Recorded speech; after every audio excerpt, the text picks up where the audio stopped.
Euroregione.news.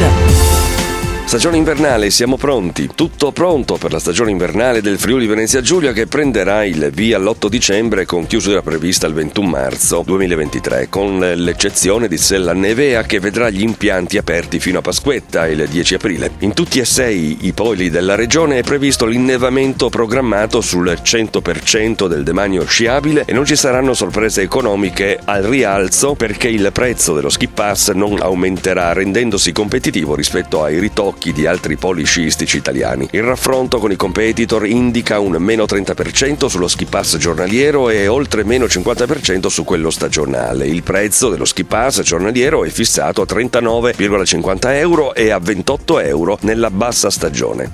Queste le parole dell'assessore regionale Sergio Emilio Bini in apertura dell'incontro con i giornalisti a Udine per illustrare i contenuti della stagione. Presenti il direttore generale di Promoturismo FVG Antonio Bravo e il responsabile della direzione operativa di Promoturismo ingegner Jacopo Mestroni. A fare il prezzo ai maggiori ricavi della stagione passata, i tagli dei costi, l'ottimizzazione delle risorse energetiche con la sospensione delle sciate in notturna e il prezzo bloccato dell'energia fino al dicembre 2022, in quanto previsto da contratti di fornitura pluriennali che hanno fatto risparmiare diversi milioni di euro. Le piste del Friuli Venezia Giulia saranno tutte innevate, quindi 100% della forza di Promoturismo per quanto riguarda l'innevamento verrà utilizzato.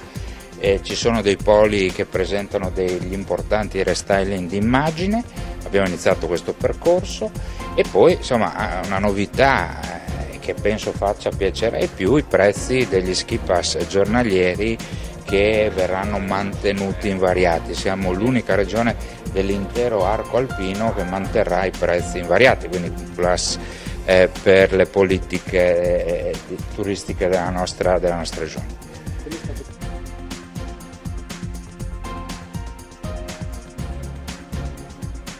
La strategia rivolta alle famiglie trova conferma con tariffe agevolate per le carte dedicate e la gratuità per le categorie baby, sconti e agevolazioni per gli sciatori amatoriali, i tesserati fisi, i maestri di sci, i disabili e i tour operator e per i residenti nei comuni dei poli montani. La prevendita al pubblico degli abbonamenti è iniziata il 22 novembre e terminerà il 4 dicembre. Si punta ad incrementare sempre di più gli acquisti attraverso lo shop online, ma ci sono anche 3 punti vendita sul territorio, oltre agli stessi poli sciistici, il Mega Intersport presso Città Fiera Torreno di Martignacco, la Fiera di Pordenone e l'Infopoint di Sistiana. Continuano anche i lavori di potenziamento dei sistemi di innevamento e sicurezza, di riprogettazione e abbellimento dei ristori di proprietà di Promoturismo e che dovranno proporre prodotti tipici regionali. La nuova stagione vede anche la riattivazione dell'accordo transfrontaliero con Bovez. Si lavora anche ad una nuova cartellonistica direzionale per la riclassificazione delle piste, novità della stagione e anche la giornata dedicata allo sci alpinismo a Sella Nevea di martedì con presidio del polo e garanzia del soccorso per un totale di 10 giornate durante l'inverno, esclusi i periodi di altissima stagione. A corollario della pura attività sciistica, un programma di animazione con le novità degli approcci allo sci nordico nella pista Laghetti di Timao e al biathlon a Forni di Sopra e Piancavallo e di attività benessere indoor e outdoor a Sauris. I segnali positivi rispetto all'incremento delle presenze, ha annunciato Bini, arrivano anche dai voucher Turresta che la regione ha lanciato nell'estate del 2021. Ad arricchire e a rendere ancora più attrattiva la stagione, diversi grandi eventi in programma che non mancheranno di richiamare il pubblico ad iniziare da EOF 2023. Come Promoturismo abbiamo sempre garantito alla montagna significativi eventi. Quest'anno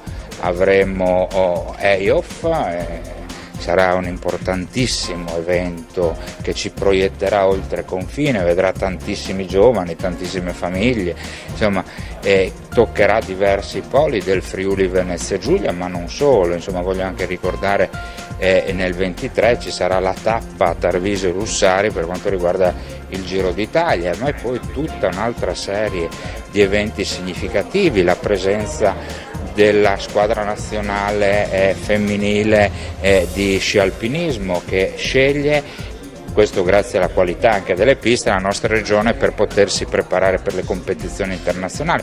Insomma, un palinsesto assolutamente ricco, ma quello che a me preme sottolineare è la qualità dei servizi offerti dai nostri impianti, dalle nostre piste, d'altissimo livello. Euroregione.news